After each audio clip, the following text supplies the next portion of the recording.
அன்பு தெய்வம் இயேசு கிறிஸ்துவின் நல்ல நாமத்தினாலே என்னுடைய காலை வணக்கத்தை நான் தெரிவித்துக் கொள்கிறேன். ஒரு வசனத்தை நாம் வாசிக்கலாம்.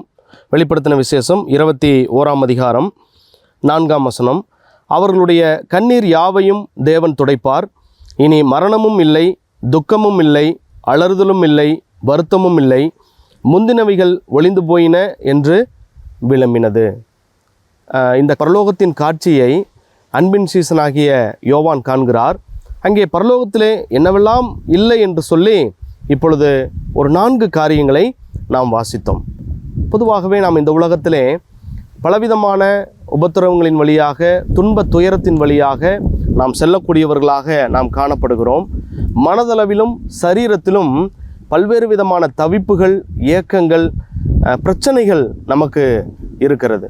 ஒரு சிலருடைய வாழ்க்கையிலே அனுதினமும் 3 நேரமும் மாத்திரை சாப்பிடாம அவங்களால இருக்க முடியாது. பென்சிலின் ஊசி 3 நேரமும் போடக்கூடியவர்களை நாம் பார்க்கிறோம். இப்படி பல்வேறு விதமான பாடுகளின் வழியாக நாம் அடிக்கடி செல்லக்கூடியவர்களாகத்தான் நம்முடைய வாழ்க்கையிலே நாம் காணப்படுகிறோம். இப்பொழுது இந்த இடத்தை குறித்து நாம் பார்க்கும்போது ஒருவேளை ஒரு கற்பனையாக நம்ம இப்படி சிந்திப்போமே, இந்த உலகத்தில் ஏதாவது ஒரு இடம் இப்படி ஒரு இடமாக இருக்கும் என்று சொன்னால் நாம் என்ன செய்வோம்? அந்த இடத்துல மரணம் இல்லை, அலறுதல் இல்லை, அங்கே துக்கம் இல்லை, அங்கே வருத்தம் இல்லை, அங்கே வியாதி இல்லை, அங்கே துன்பம் இல்லை என்ற ஒரு இடம் இருக்கும் என்று சொன்னால் நம்ம எப்பாடுபட்டாவது நம்முடைய சொத்துக்களை எல்லாம் விற்றாவது அங்கே ஒரு இடம் என்ன செஞ்சிருவோம்?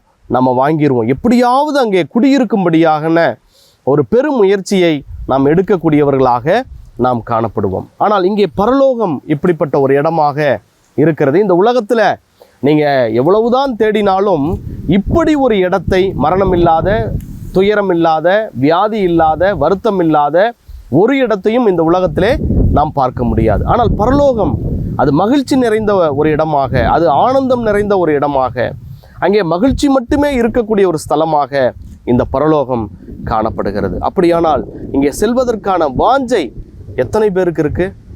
அந்த பரலோகத்துக்கு போகணும்னு சொன்னால் அதற்கு வழி இயேசு கிறிஸ்து மட்டுமே. இந்த உலகத்தில் அநேக வழியை சொல்லலாம். மோட்சலோகம் அடைவதற்கு, சொர்க்கத்தை அடைவதற்கு, பரலோகம் செல்வதற்கு நிறைய வழிகள் சொல்லலாம். ஆனால் இயேசு மட்டும் ஒருவரே வழியாக இருக்கிறார். அவர் இல்லாமல் இந்த உலகத்தில் ஒருவர் கூட இந்த பரலோகத்திற்கு செல்ல முடியாது. எனவே ஆண்டவராக இயேசு கிறிஸ்து இந்த பேரின்ப நாட்டிலே நித்தியமாக அவரோடு கூட நாம் மகிழ்ச்சியோடு வாழும்படியாக இந்த பூமிக்கு அவர் வந்தார்.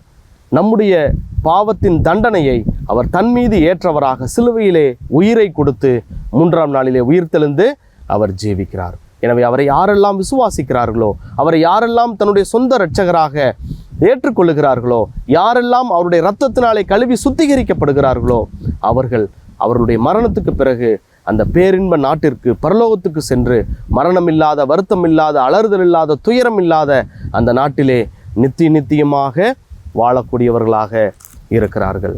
ஒருவேளை இல்லை, எனக்கு இந்த இயேசு வேண்டாம், எனக்கு அந்த பேரின்ப நாடாகிய பரலோகம் வேண்டாம் என்று சொல்லி நாம் முடிவு செய்வோம் என்று சொன்னால் நாம் போகக்கூடிய ஒரு இடம் இருக்கிறது. இதே வெளிப்படுத்தின விசேஷம் 21ஆம் அதிகாரம் 8ஆம் வசனம்.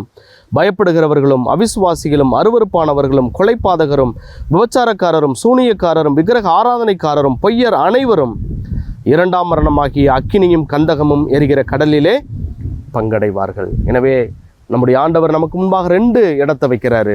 ஒன்று மரணமே இல்லாத, வருத்தம் இல்லாத, துயரம் இல்லாத, துன்பம் இல்லாத பரலோகம். இன்னொன்று அக்கினி கடல் என்று சொல்லி நாம் பார்த்தோம். எனவே இந்த இடத்துல எந்த இடத்துக்கு நாம் போக போகிறோம்? பரலோகத்துக்கு போகணுன்னா அதுக்கு இயேசு மட்டும்தான் வழி. நரகத்துக்கு போகணுன்னா ஒன்றுமே செய்ய தேவையில்லை. இப்பொழுது நாம் வாழக்கூடிய இதே பாவத்தின் வழியிலே போய் பாவ வாழ்வை நாம் வாழுவோம் என்று சொன்னால் ஒரு நாள் மரணம் வரும், நாம் நரகத்துக்கு போயிடுவோம். ஆனால் இந்த மோட்ச லோகத்தை அடைய வேண்டுமானால் அதற்கு இயேசு கிறிஸ்து ஒருவரே வழியாக இருக்கிறார். அவர் இந்த நாளிலே, இந்த நேரத்திலே உங்களை அழைக்கக்கூடியவராக இருக்கிறார். எனவே நீங்கள் இன்றே தீர்மானம் எடுங்கள், இந்த அன்பின் இரட்சகரை ஏற்றுக்கொள்ளுங்கள். தேவன் உங்களை ஆசீர்வதிப்பாராக. ஆமென்.